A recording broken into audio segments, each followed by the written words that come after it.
Ladies and gentlemen, welcome back to the final match preview. Ladies and gentlemen, my hair's all over the place, but lads and ladies and gentlemen, this is an incredible live stream today. Welcome to everyone who is on Instagram. If you do want to come, this is a link to join the live stream right there. Just paste that link into the Google, and you'll be automatically added to the live stream. People on Instagram, welcome. We are joined today by the final match preview. It is my birthday today as well, so yeah, happy birthday to myself as well. And using determination. Look at that determination to give you guys all the content. Good morning, Josh. Glad to see you, mate. Good to see you, Bernard. Ben, good to see you, mate. All right, ladies and gentlemen, big up to Chris. Yes, Chris, how are you doing? Hopefully you are well. Hopefully you're well. Thank you very much, mate. Thank you very much. Getting older. Now the braces are off, mate. The braces are off long time ago, mate. Long time ago, the braces are off. Big up the fifth elemento, though. Big up to yourself. Guys, head over to YouTube to get all your comments on YouTube. I can put them on the screen like like I did for Chris. Birthday win for Josh. Yes, mate. Come on, lads. Let's get the win. Come on, you Spurs. Happy birthday. We need a win for Europa League. Yes, mate. Nice one, brother. Thank you. I appreciate it. Big up Dara Sommers. Good morning and happy birthday. Thank you very much. Very much appreciate it. Thank you all so much for the birthday wishes. But guys, head over to YouTube. My throat is absolutely screwed because with the party and all that. I'm joking. It's just regular things. But lads, we are gonna get into it today. For the Sheffield United game. It's an interesting one. It is a very interesting one. In terms of, do you try new things out? Maybe, it's a final game. Do you maybe test a couple things in the water? Such as players out of position, such as Kulusevski, maybe a striker, such as Maddison, maybe on the left. Who knows? Happy birthday, mate. Any joy on the driving test? You love that, man. Nah. No luck on that yet. I'd pay anything to be 18 again, mate. I tell you what, just getting older, mate, just getting older. But love. Thank you so much for the support, guys. And for the birthday wishes, very much appreciate it. But guys, once again, so we're going to go through a couple of things that I want to talk about in this final match preview. All I'm saying as well is that we've got some incredible banners for next season. Incredible banners. I mean, I'll just give you a little sneak peek of one, like something like that. Oh, what? Okay, that's enough. And we might be changing a couple of the designs here. We do have new thumbnails. We've got new everything. So I tell you what, you guys are in for a treat season. Okay, the day will come. The mother passed on her 7th time. I wouldn't worry, mate. Fair enough. All right, don't worry. I only failed once. All right. Okay, so let's get into it. Enough of the chit chat. I appreciate all the birthday wishes and all that. Let's get into it. So Tottenham Hotspur are going to be travelling to Bramall Lane. I hope that's how you pronounce it. Now, Sheffield United, they don't have much to fight for. They really don't. They're relegated, unfortunately for them, in last place. 16 points they are left with, minus 66 goals they conceded. They've only won 3 games out of a total 38 games. They've drawn 7 times and they've lost 27 times. Just a weird little combination. The lowest team in the league is Sheffield, and they've lost 3. They've won 3 times. The best team in the league is Man City, and they've lost 3 times.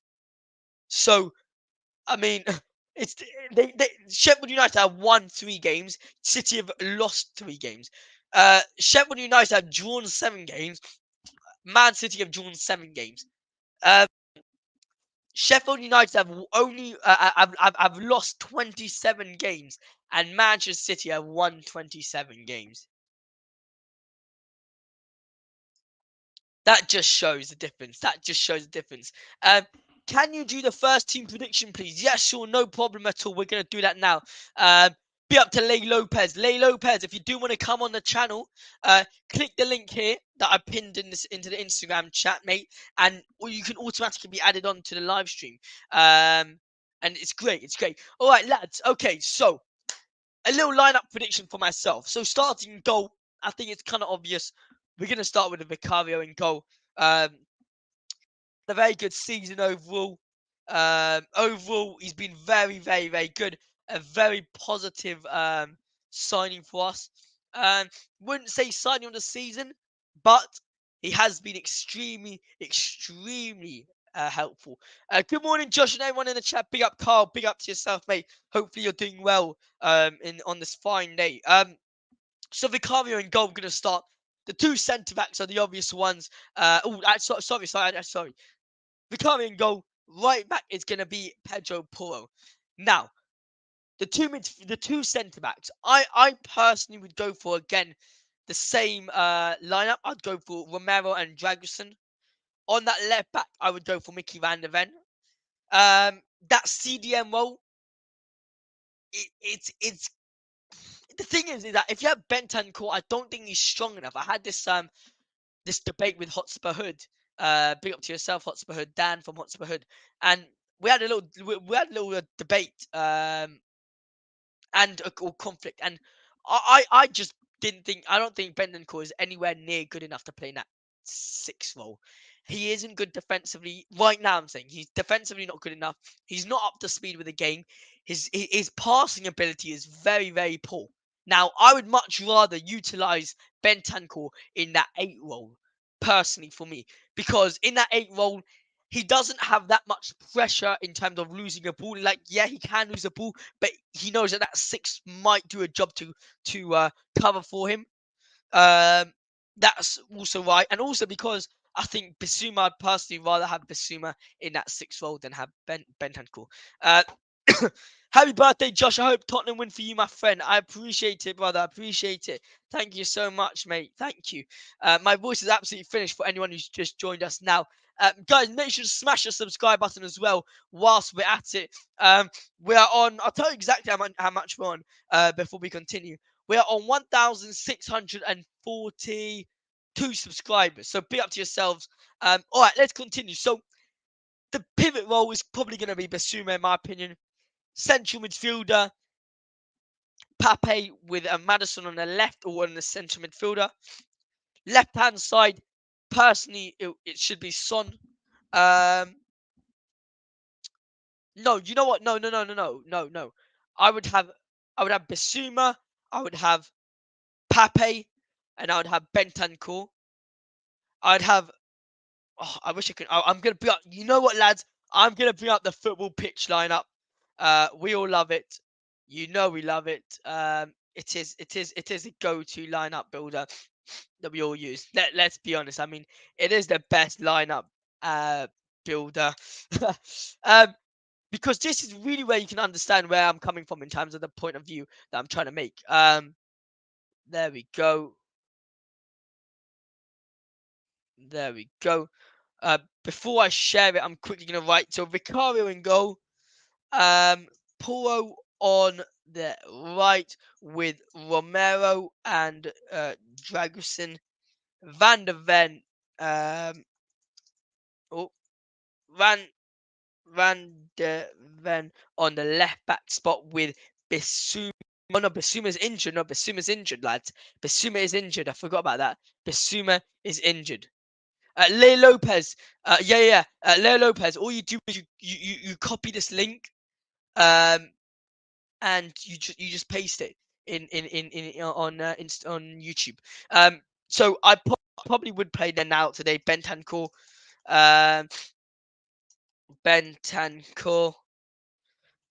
Pape, and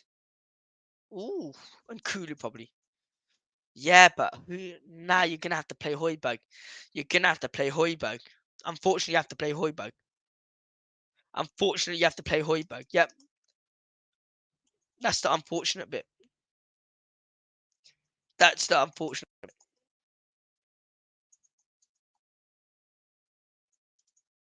Now, let me talk before you jump onto this. Let me talk.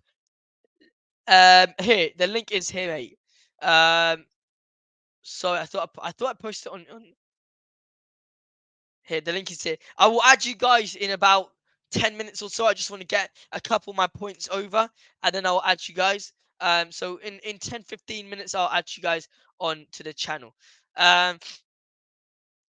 Big up to Ruben Cornrows in the chat. Very quickly, let's just answer a couple of these comments. Tottenham need to finish strong and not treat the game like a walk in a park. VDV was solid at left back, with Rado having a brilliant overall performance at the back to secure European football. 100%. The footy is back. Yes, mate. Yes, mate. Where do you say the link was, Josh? Just here, mate. I posted it now. It's on Instagram Live, mate. Exactly. Pape Maddison start bench Bentancur. Fair enough. Hi, Josh. Josh KDV moment. Uh, no, that's cool. Just wasn't seeing it all good. Okay, so here, lads. Before you jump onto me with this lineup, let me talk. Let me talk. Yes, the KDB moment. Let me talk, because I know that all the comments are going to be completely on me after this. Now, let me talk. Here. Now, we all know Vicario is it, but look, this is my lineup that I want us to play today. Now, I don't want Maddison to be played as a striker. I don't want Maddison as a striker. I want Maddison to be played like this. Like this. Now, this is personally how I think Tottenham Hotspur should line up. Why? Why do I think we need to? So I wrote this name completely incorrect. Bentancur. Bentancur. So why do I think this? Either we play Maddison here on that 10 role, or that false 9 that can give the passes to Son like that on the wing, that cut in, and then Son can go with his pace and overlap and cut in. Or Maddison can pass in to Decky, and Kulusevski can go inside or cut inside. I think that's so important. Play like 2021 Madrid. Exactly, mate. Exactly. Why not? Why don't we try that? What's the harm in trying that? What's the harm in trying that? Anyone know? Like, genuinely. There's no harm. There shouldn't be any harm in playing that. I think that might work for us. I reckon both midfielders drift out wide to create an overload with the inverted wing backs, creating pretty much a 2 in 8. I reckon both midfielders drift out wide. Okay. To create an overload and invert wing backs, creating. Okay, so basically saying, so what Ben's basically saying is both midfielders drift wide with fullbacks coming inside like this, which in a way, look how much room that creates us. By the way, look how much room that sends it. By the way, Leo Lopez, if this doesn't work, then just head over to YouTube and type in Spurs Live. You can get over there. It's on the link in this YouTube channel. So head over to YouTube, type in Spurs Live, and you'll see us live there. I'm just going to make sure that actually works. Yeah, you'll see us live there. So just head over to YouTube and you'll see us live there. Last game we saw more movement from Maddison. Exactly. Yeah, exactly. That's what I'm saying. Now, to add, in addition to this, look how nice this creates. It creates a 3 at the back almost, with Romero, Jackson, Hojberg. It creates more room for Maddison to spread play. Bentancur going on the wide with Pape going on the wide. Maddison here, Van der Ven inverted if you want. But it's not so congested in there that we always see. We always see the Tottenham that's super congested. What we always see is this. We all the time see this. This is what we see. we see this. Look how messy that looks. See this, because our striker, for example, Maddison in this situation would be on the box area waiting to get a shot in, whilst we overload the midfield with the fullbacks, because the fullbacks want to get involved. That's the purpose of them in the Ange system. And the midfielders, obviously Benny and Pape, and usually Hojberg now, are all trying to passes go wide a little bit. If Maddison makes more runs and plays like a DLF, I would have no problem playing him up front. Fair enough. I see a problem with that, but you're not far off. Okay. We're gonna get obviously Chris on here if he can join in very soon, and he's gonna give us his thoughts. But yeah, this is just my thoughts personally. I just feel like that for me is the best. Is the best thing. Hojberg. The problem for me again is that it's on the counter that we're just so poor. It's on the counter that at the end of the day, Van der Ven up here, I need to know that he's going to be good enough to get back, which I believe he will. I believe he is good enough. I genuinely do believe so. Josh's FM tactics coming in clutch. Exactly, football managers. Exactly, mate. Well, ladies and gentlemen, people who want to join the stream right now, more than welcome to. Click the link down below, and you'll be added automatically. Not a problem as such. Sorry, didn't mean to say that. No. All good, mate. All good. Yeah. So the link is now on for people who want to join, and this is brilliant. We got already Chris who's ready to come on. Just need thumbs up because I don't want to get people on here who's not ready. All right, brilliant, awesome. So ladies and gentlemen, welcome Chris to the stage. Yes, Chris, how are you doing, mate? Morning, mate. I've got a bit of a cough and a cold. Probably like you, similar. You got a bit of a cold, have you? Yeah. Literally the same thing. Hang on. Been a couple of days with the flu and awful. Yeah, how have you been, mate? Been partying, have you? Been partying it up? Your 18th.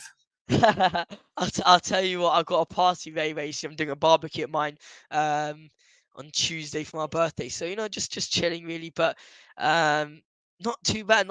How about yourself? Are you alright? Yeah. Apart from the flu, I've been alright. Not bad. I've been down, and I've been wanting to put out loads of content since the Tuesday meltdown and all of this the whole week, but I just haven't been able to. And I thought, right, look, leave it, let everybody else do it, and let it blow over and just see out the season. But I saw, I was just doing some statistics now on Excel. I've got a whole spreadsheet on goals conceded and everything, and I heard the little thing, the thing on the mobile phone that you were live, and I thought, oh, Joshy's about. So that's cool. Brilliant. Awesome. Love it. I'm so happy you joined. Cool. I'm very happy you joined. Yeah, cool. Thank you very much. By the way, just check the private chat for a second. I don't know if you want people just if you want. Yeah, just put that I didn't even realise it. No, all good. Well, ladies and gentlemen, look at this. We got Chris out here, who's joined us. And now, if you guys haven't a little episode, bro, it doesn't let me, so I can't. Can you follow me? Yeah. I'll drop you a follow, mate. I'll drop you a follow. Okay. Now, ladies and gentlemen, before we start, make sure to smash that subscribe button here on Spurs Live. Drop a like on this live stream. Go show some support to Meta Football TV. We'll put the link in the description.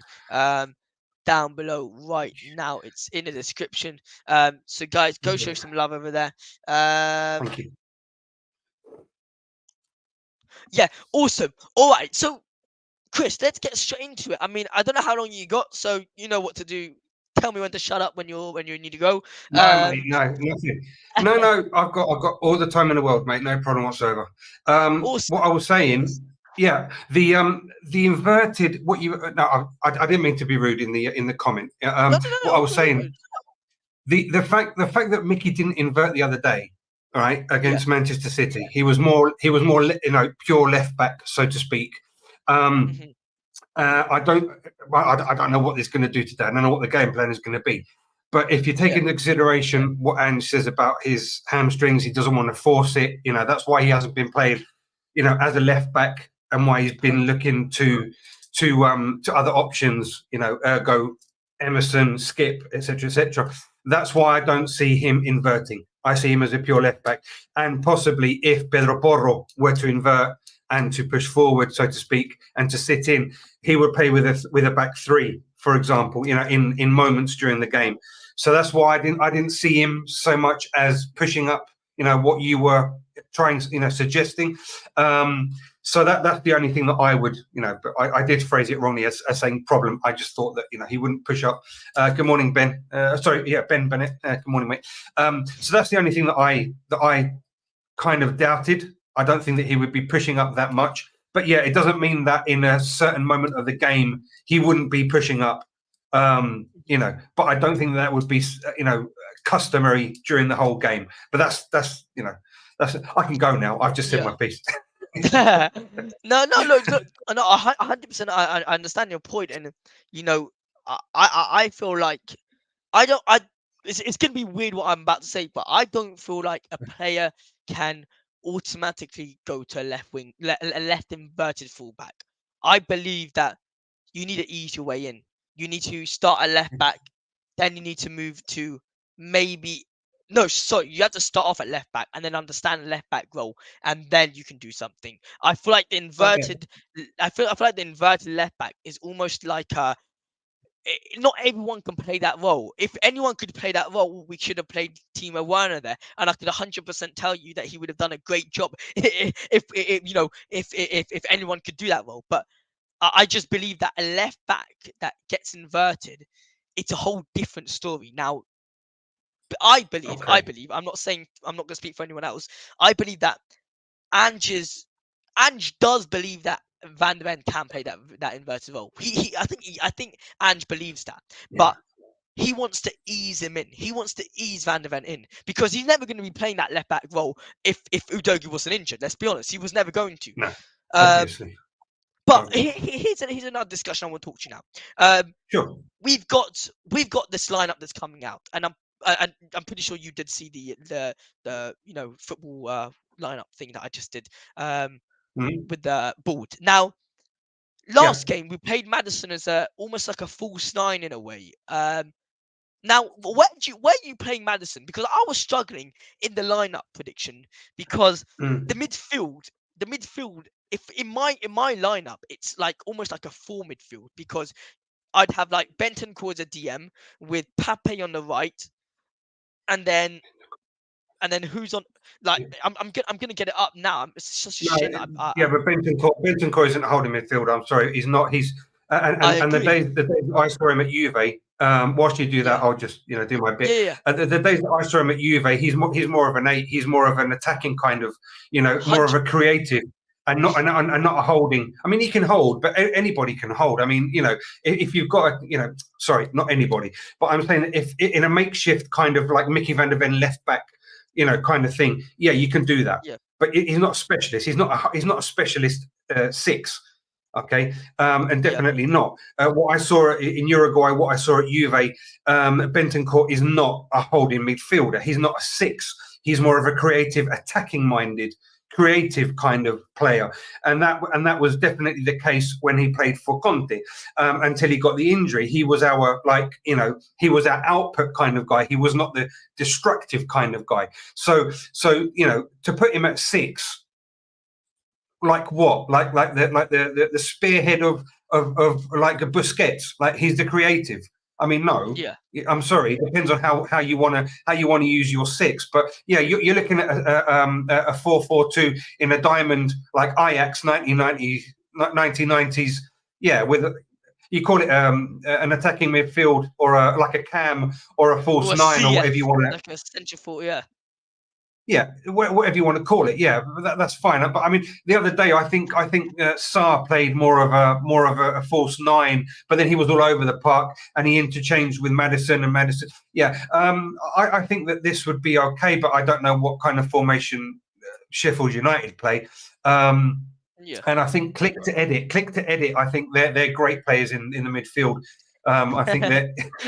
they're great additions to the next season. I don't see any problem with this whatsoever, because Son really is a left forward. You know, he's a left forward. He's not. You know, Kulusevski can do that. I'd like to see Brennan Johnson in there, but you know, because I'm not a big fan of Kulu, but you know, he's good ball retention. He's got a good left foot on him, but you know, apart from that, all right, you know, but yeah, I don't see any problem with the diamond in the middle. You know, if you want. I'm just seeing now the lineup that they usually put out. They usually put out a 3-5-2 Sheffield. But before we continue, let's just quickly say hello to all the rest of the people. Bob Back just sent me disdain. Good morning to the dynamic duo. Look at that. Be out to yourself. Yeah. Cinema. Yes, you'll beat them today. Hashtag stop Ange. What? Stop Armageddon. And stop Armageddon and Leviathan.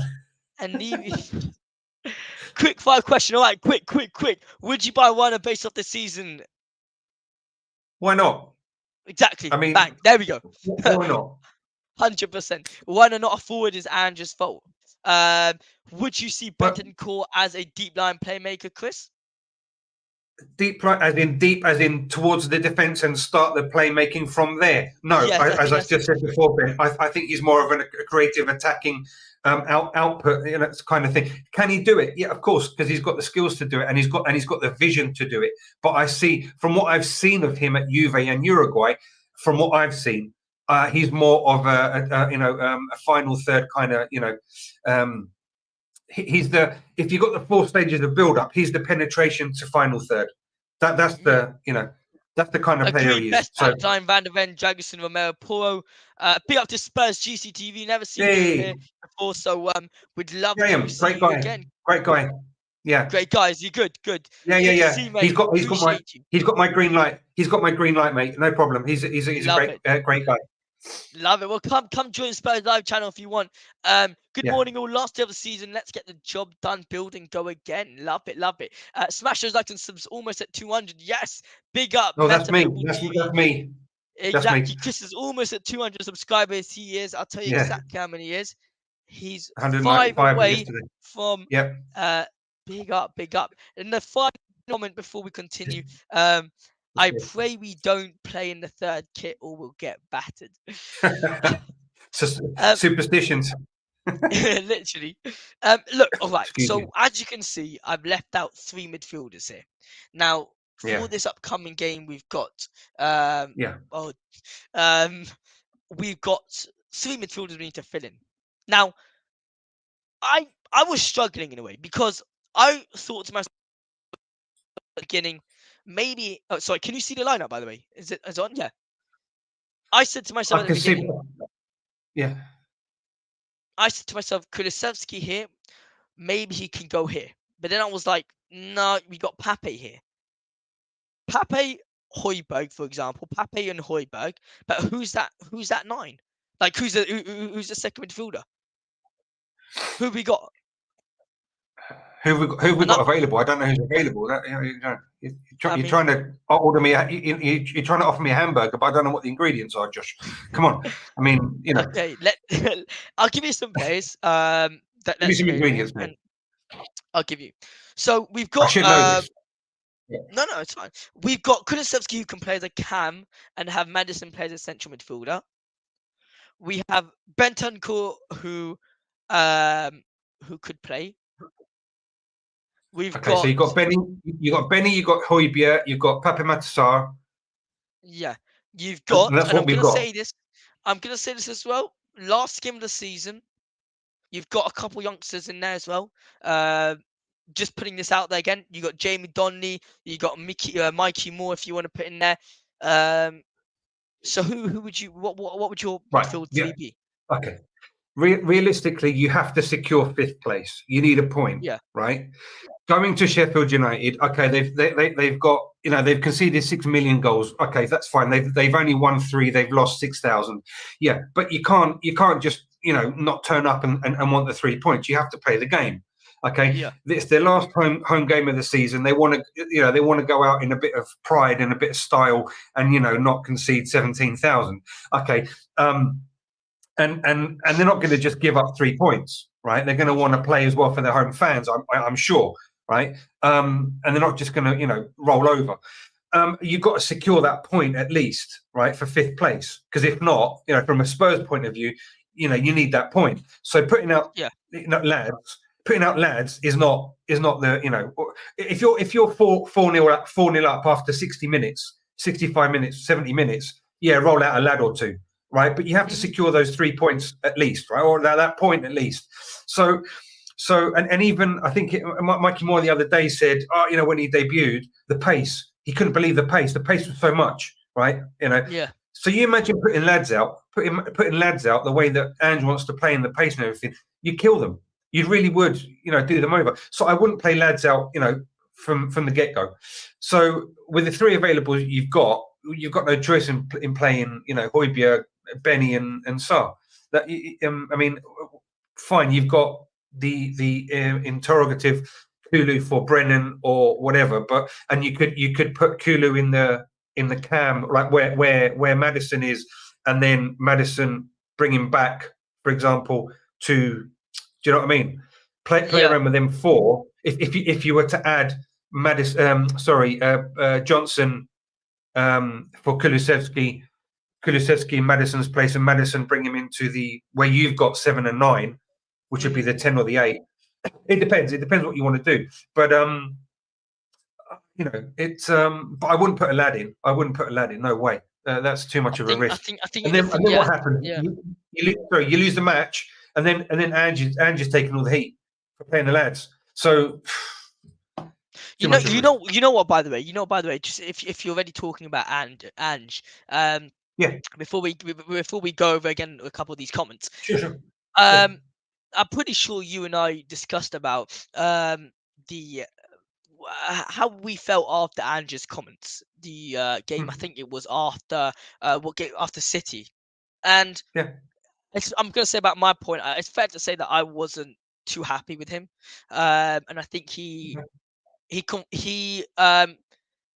said things that he then retracted, but it was a mumble. It wasn't clear. And what I rate now about Ange is he came out the other day. I mean, literally the other day, and he said, "You know what? I got that wrong. Like I got that wrong." He basically said, "I got that wrong. The whole game, I didn't understand the game, and he got it wrong." So, for me, I respect it, and I'm happy that he's done that, because we all know how many times managers have come out and said X, Y, Z about about the fans, about the team, about Levy, and then we all know a day later, 24 hours later, bang, sacked. Now, let's quickly go over these comments. Now, this is a comment for you, Chris, by the way. Good point, Chris, mate. He has played Cam at Uruguay and Juve. Also, Sheffield usually play a 4-2-3-1. You spoke about before a 3-5-2 would be a shout against them. Sorry. 3-5. Who is he talking about? Is he talking about Bentancur? Yeah, he did play. Yeah, Benny. Yeah, he's talking about Benny at Uruguay and Juve. Yeah. But he's more of an 8. I see more of an 8. But then talking about Sheffield, usually play a 4. I think they play a 3 at the back. Yeah, they do play 3 at the back. Yeah, but I think that you spoke before about 3-5-2 would be a shout against them. No, what I'm saying is, I'm sorry if I wasn't clear about that. What I'm saying is that if Porro were to advance, were to invert, right, which are 2 different things. If you were to advance or to invert, you would have left-sided centre back would be Mickey, right, Van der Ven. Your central centre back would be Dragushin, and your right centre back would be Romero, playing in a back 3, because Porro would advance or invert, right? So that means that Mickey wouldn't have to break his legs running up and down. You would just basically have a back 3. That's what I'm saying. But it doesn't mean that you'd have a 5-2 afterwards. I'm just saying that you just play with a back 3, so you don't expose or you don't, overplay, overexert. I think that would be the best word to use. Overexert Van der Ven, like playing him as a Udogie or as an inverted inverted fullback, pumping him up and down the the channel, the left channel. It's no point because you're going to break him in the end. 100%, That's what I meant. 100%. I echo everything you said there. By the way, seems Ange has no tactics. You don't have to. You don't have to. I'm going to come back anyway. Trust me. I will. You will know when I disagree with you. Don't you worry about that. Seems Ange has no tactics. Not fit for the Premier League. Sorry, no.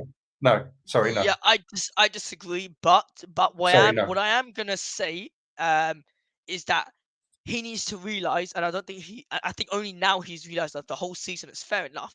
That he can't play the same style he played at Celtic. I think he needs to have more aggressive in his game.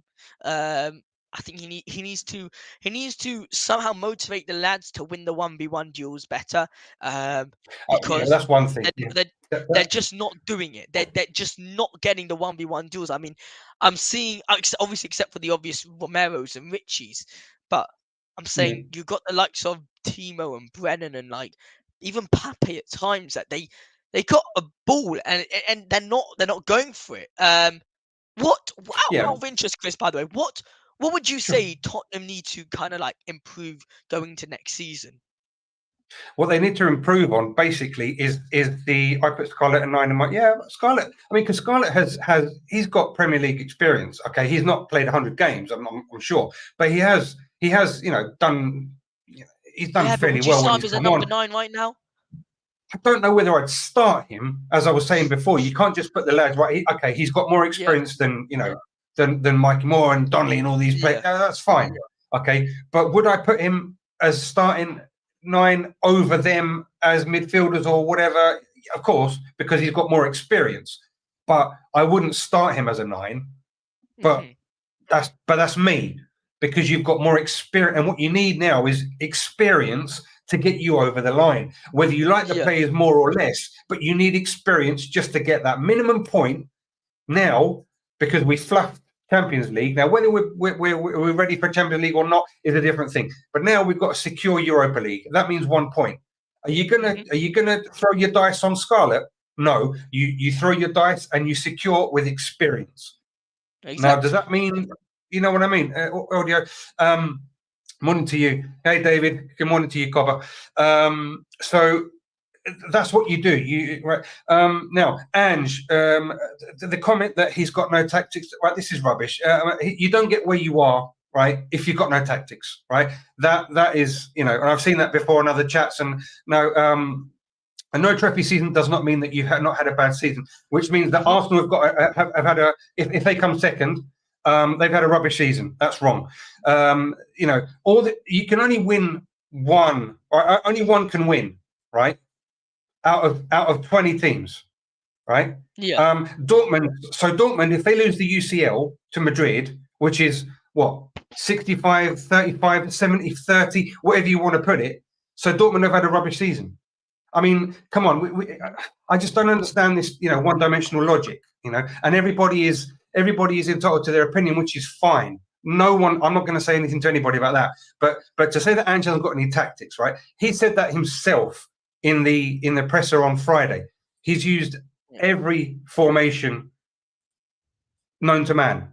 Whether the layman is the average Joe Bloggs that walks down the street is capable of seeing that, well, that's not up to him.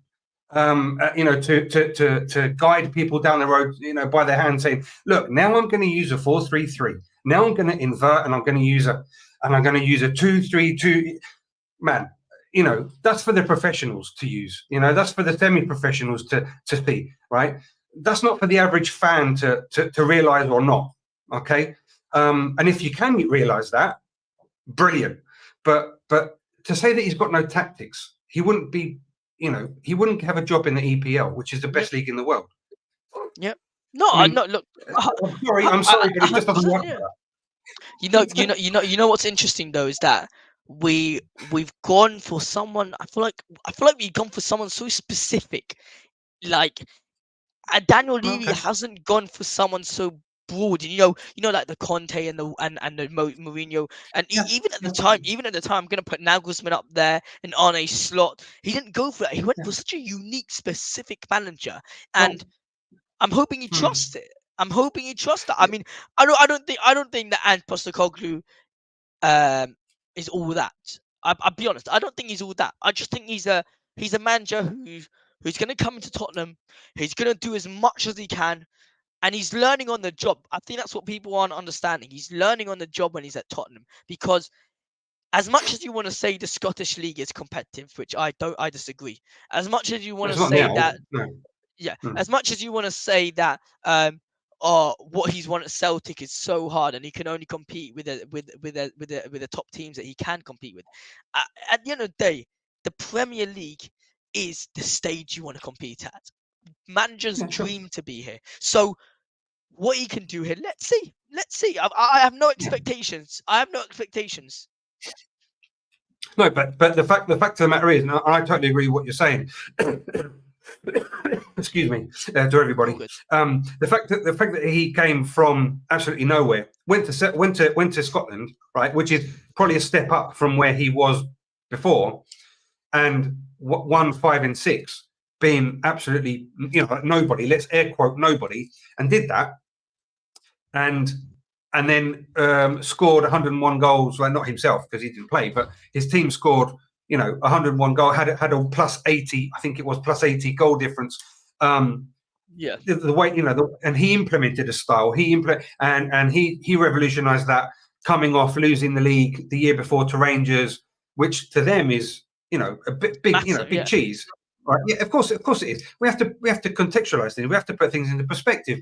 And a lot of comments, throughout the season, and especially the last week or so, is cognitive bias. It's I look at it the way I look at it, and the last 4 matches, and I look at it the way I look at it because it's raining, and I look at it because I look at it the way I look at it. And Ange has not managed, Bayern Munich.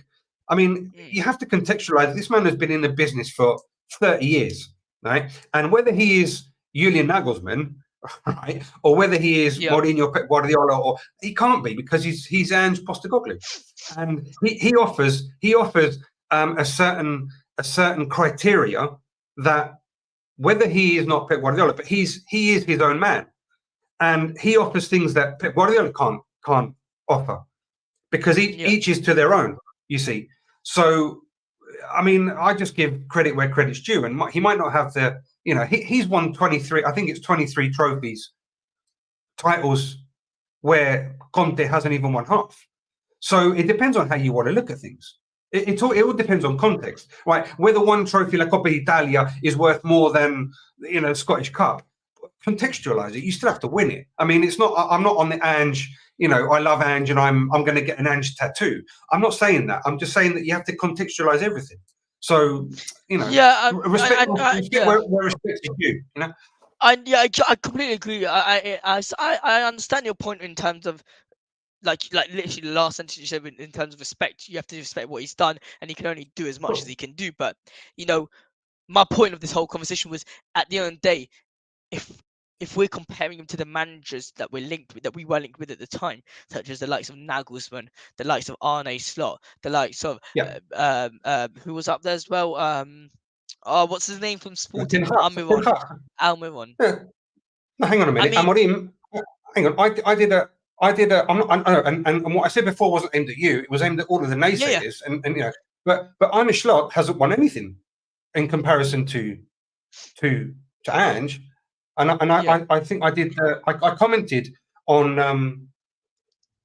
a channel the other day, and I did a whole breakdown of what Amorim won, what Arne Slot has won, and what Ange has won. And I think Amorim has won, I think, 6 trophies. He's won at Braga, and then he won at Sporting Lisboa, and I think he's won 6 or 9 titles, something like that. Arne Slot has won at Feyenoord, and that's it. And he's won absolutely nothing else. And then you've got Gallardo. Gallardo was on, he's talking about, people are talking about Gallardo, and Gallardo from River Plate, and now he's at somewhere in Saudi Arabia and in the big bucks. Yeah. What have these people won? I mean, what have they actually done? we criticise Ange for being a Farmer League manager, but everyone else has been in a Farmer League. I mean, no one else has been managing in a league better than these. Yeah, Contextualize it all. I understand. Yeah, I understand your point, but the way what I'm trying to say is that at the end of the day, it's like it's basically with this. Josh Ange has won silverware while managing Australia international. To say his average is not respecting his history as a manager. I genuinely think Ange is a bang average manager. I'm not saying he's not going to do well. I just think Ange is a bang average manager. You know, he's doing well at a club right now. De Zerbi, he's improved Brighton, in my opinion, more than Ange has improved Tottenham. Do you guys think that De Zerbi is a bang average manager, or do you think he's good? Like for me, at the end of the day, I think a manager who's come to Tottenham Hotspur, he's bang average. He can become good, like Klopp has become good from being at Dortmund. He's becoming, even at Dortmund, he was amazing. Let's be honest, but I'm saying these managers, they start bang average. They do start bang average. Unfortunately, they do. Look at what's the name? Vincent Kompany. That's a pure example that I'm going to bring. I genuinely think that Kompany is going to become an unbelievable manager. I really do think that. I see the way he works with Burnley. I see what the style he's trying to implement with them. Yeah. We've seen it in the Championship. Now, right now, it's not even an average manager. I would say he's maybe a little below than an average manager, but everyone starts and climbs the field. At one point, Klopp was a bang average manager. At one point, Pep was a bang average manager. Right now, I think Ange is a bang average manager. Next season, if we I don't know see, about Pep. I'll pull you up on Pep. Do you not think that Pep at some point was a bang average manager? No, because Pep was a manager when he. Yeah. Pep was a manager when he was playing for Cruyff on the pitch. So you have to look at it that way. Do you not think as soon as Pep left and retired, the first team he managed, do you not think he was counted as a bang average manager? What was the first team he managed when he started? I have no idea. That's what I'm saying. He won the league with Barcelona B, which is the first time they won it in probably ever or whatever. And then he went up to you're right, Barca. Barcelona B, yeah, and then he lost his first game, drew his second game, and the rest is history. So I mean, bang average. Okay, then maybe not Pep, but my point is that everyone starts at some level. Everyone starts at the bottom and they grow to the top. Right now, I think it's completely fair to say that Ange right now is bang average. He's done nothing right now instead of winning a league at Celtic. That's huge, yeah. That's good, yeah. He's won that and he's done some stuff with Australia, but it's just average stuff. It's not insane. I mean, you're not going to now class him as one of the best managers in the world. No. Yeah. But unfortunately, his trajectory is more unknown than the rest. And I think that's what keeps him back from being regarded as But then Arsene Wenger was at Strasbourg. Then he went to Nagoya Grand Passat. Won the league there, I think, and then came to Arsenal as a nobody. Well, he did it at Monaco. Okay, that's fine. But but then he was a nobody, and he was given the chance, and then he became, albeit he was younger, but Arsene Wenger was a kind of nobody. So I mean, it all depends on what you do and how you're recognised and the chances that you take in life. And I mean, okay, he's 58. He's had a different trajectory than everybody else. But I think that. They're minor leagues. That's fine, but he's still done it. I mean, that's just a respect to, and I know that being in my son's team and doing my, and I don't like harping on about it, but I don't think I do, but to see the difference between, sitting, watching a football match, right? Because I watch a football match, right, and being at an actual football match, even if it's 13-year-olds, the amount of work that goes into a 13-year-old match, the planning during the week, the training, the winning, the emotion, the everything, and just to translate that onto, for example, Ange, or I don't know, the manager that was at, what was it, Freiburg, that was there for 20-something years. Do you know what I mean? Just to, not you, because I've got no issue with you. You know that. Yeah. But even though our opinions might differ or whatever, but I still love you, mate. You still respect. 100%. I still respect you 100%. And no, it's true. I'm not just saying it because there are ways of doing things. Okay, and you do things very respectfully. But just to denigrate and just to to throw someone's trajectory to the trash, like a lot of people do, like our good friend Cinema, whatever his name is. Got no tactics. Mate, you're clueless just to say that he's clueless, but then you get a job at the best league in the world. Yeah, I mean, it's very simplistic because and it's very disrespectful. Because we could say the same for Enzo Maresca at Leicester. What has he done in his life? Well, he showed it at Manchester City. What has Arteta done to get an Arsenal job? When he didn't, you know what I mean? He's done nothing in life. I mean, but everybody deserves Arteta's first 3 seasons, though, he was bang average. He was bang average, and they finished. So if you compare, and that's totally right. But if you compare Ange, right, because we're talking about Ange, But if you compare Ange, that's been 26 years as a manager, right, wherever he's been, but he's been there and he's done it, and he's gained. Right, Arteta was sitting next to Pep, right, as a second, right, and then suddenly he just gets that job, right, and not just falls out of the sky, but he's obviously been entrusted with that job, right, because there's connections, because in Arsenal there's an there were two ex-Barcelona important people there, Raul Sanllehi, and I think there's another guy there, Mark. I can't remember what his name is, but they've obviously entrusted Arteta with that job because of the Barcelona connection, and the board member, whatever. I digress. But what's he done? I mean, but that's just football, and sometimes it goes that way. And Ange has gone the long way around to get to the same place as Arteta is. And the fact that he's done that and won 23 titles and an international one as well, well then I don't know. I mean, I know who I prefer as a trophy manager, or it's Ange, because he's done 23 and Arteta's done 4 or whatever he's done, 2, 3. I just look at it right now. Look, I completely understand all your points, and by the way, like genuinely, I do understand it. But if I look at managers right now, and I had to now rank them in tiers from great, good, from great, average, and bad, I'm putting Pep obviously in great, Klopp in great. I don't think Ange is in great. I think Ange is in average, alongside Arteta, alongside. I understand that.